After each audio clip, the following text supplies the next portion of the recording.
Un tube à rayon X est un tube à vide, en verre résistant à la chaleur. Les rayons X sont produits lorsqu'un faisceau d'électrons accélérés vient frapper une cible. Les électrons sont libérés par chauffage d'un filament de tungstène, puis sont accélérés grâce à une importante différence de potentiel, jusqu'à une anode, où les interactions des électrons dans la cible aboutissent à la production de rayonnements électromagnétiques.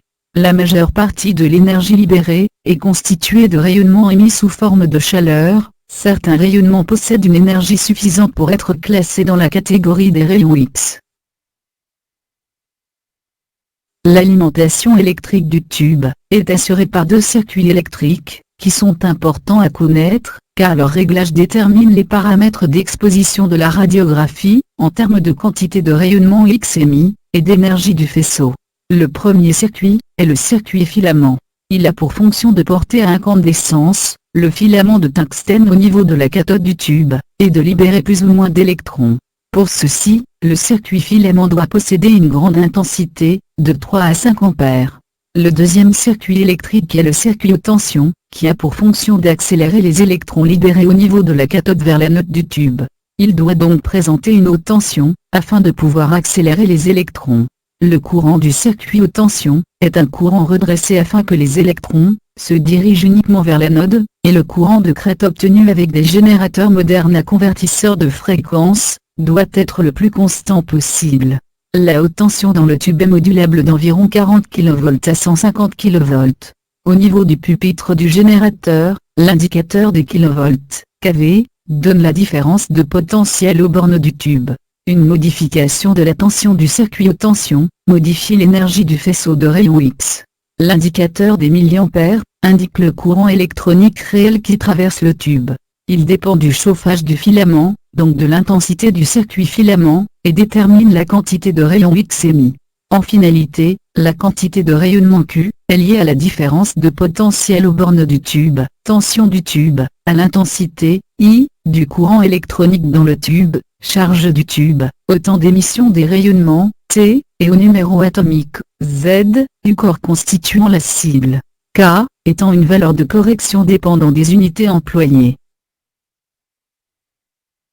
Les paramètres d'exposition des radiographies se manipulent de différentes façons, suivant généralement les zones anatomiques explorées. Le réglage 3 points consiste à afficher indépendamment la tension du tube, l'intensité et le temps d'exposition.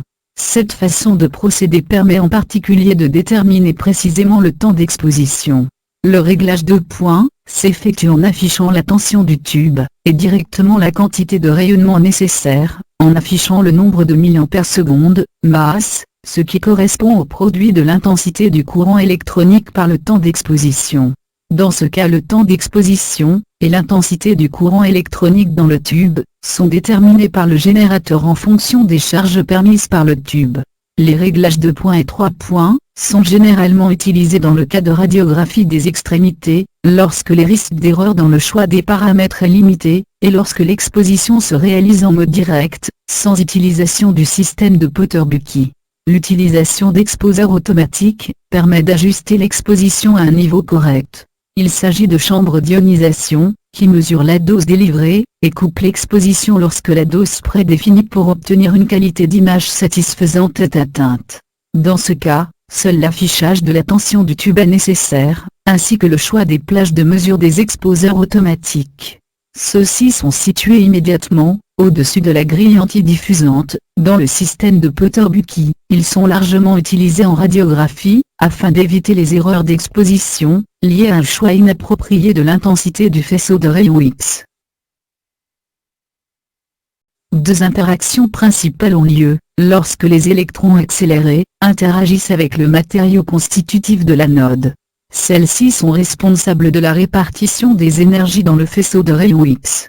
Le rayonnement de freinage, ou Bremsstrahlung, est une interaction entre les électrons accélérés et les noyaux des atomes constitutifs de la cible. Selon les équations de Maxwell, toute charge dont la vitesse varie, en valeur absolue ou en direction, rayonne. L'énergie des photons émis dépend de la charge des noyaux, de l'énergie des électrons, la variable étant la proximité du trajet de l'électron par rapport au noyau. Si l'électron passe plus près du noyau, il sera plus fortement freiné et dévié, le photon émis aura alors plus d'énergie. Comme la décélération des électrons n'est pas quantifiée, cela crée un flux dont le spectre en énergie est continu. Cette illustration figure le spectre du faisceau de rayons X résultant du rayonnement de freinage, qui se présente sous la forme d'un spectre continu. La longueur d'onde et l'énergie sont indépendantes de la cible, et ne dépendent que de la tension d'accélération des électrons. L'énergie maximale des photons est l'énergie cinétique initiale des électrons. Certains électrons sont stoppés net par un seul choc, et transmettent toute leur énergie. D'autres électrons transmettent leur énergie à la suite de plusieurs chocs, et donnent naissance à des photons de moindre énergie. 99% de l'énergie émise lors de ces interactions par rayonnement de freinage sont de faibles énergies, et correspondent à du rayonnement thermique, c'est-à-dire de la chaleur. Ces photons de faible énergie sont absorbés par les constituants du tube, et ne figurent donc pas sur ce schéma qui concerne uniquement les photons dans le faisceau de rayons X. L'intensité maximale du faisceau émis, c'est-à-dire le nombre maximal de photons, se situe à une énergie à environ 1/2 à 2/3 de l'énergie maximale, suivant la gamme de tension utilisée. Ainsi l'intensité maximale du faisceau se situera plutôt vers les 2/3 de l'énergie maximale en haute tension, et se rapprochera plutôt de la moitié de l'énergie maximale dans les basses tensions appliquées au tube. La deuxième interaction importante entre les électrons accélérés et l'anode, est le spectre de Ray, qui est une caractéristique de l'anode. Sous l'impact des électrons incidents, une couche électronique d'un atome de l'anode peut perdre un électron qui est expulsé par son noyau. L'énergie des électrons incidents est supérieure à l'énergie de liaison des électrons, qui gravitent sur leur orbital. L'atome se trouve alors dans un état excité, et la désexcitation peut se faire par passage d'un électron des orbitales supérieures vers l'orbital inférieur, et émission d'un photon X d'énergie caractéristique de l'atome. L'énergie étant égale à la différence des énergies de liaison des électrons.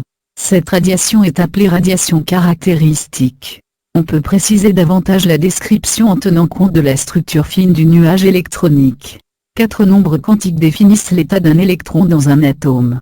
La combinaison de ces 4 nombres quantiques définit un certain nombre de niveaux d'énergie à l'intérieur de chaque couche. Supposons que l'on bombarde une cible de molybdène avec des électrons accélérés sous des tensions croissantes. Étudions pour chaque tension d'accélération la répartition du spectre obtenu, c'est-à-dire l'évolution de l'intensité des rayons X émis en fonction de leur longueur d'onde. Jusqu'à une tension de 20 kV, on obtient un spectre continu, qui s'arrête vers les courtes longueurs d'onde. Au fur et à mesure que l'on augmente la tension accélératrice des électrons incidents, le spectre continu se déplace vers les courtes longueurs d'onde, les hautes fréquences, et son intensité augmente. À partir de 25 kV, des raies d'émission très intenses apparaissent, elles se détachent du spectre continu, ce sont les raies caractéristiques. Ces raies sont fixes en termes de longueur d'onde, et ont une intensité qui augmente rapidement, avec la tension accélératrice des électrons. Avec une anode en tungstène, tout électron tombant au niveau K, et provenant de n'importe quel niveau supérieur, L, M, N, O, P, libère une énergie comprise entre 57,4 kV et 69,5 kV. Ce sont les seules transitions importantes produisant des rayons X utiles en radiodiagnostic. Les énergies libérées par les autres transitions ne sont pas suffisamment grandes pour traverser la filtration inhérente du tube.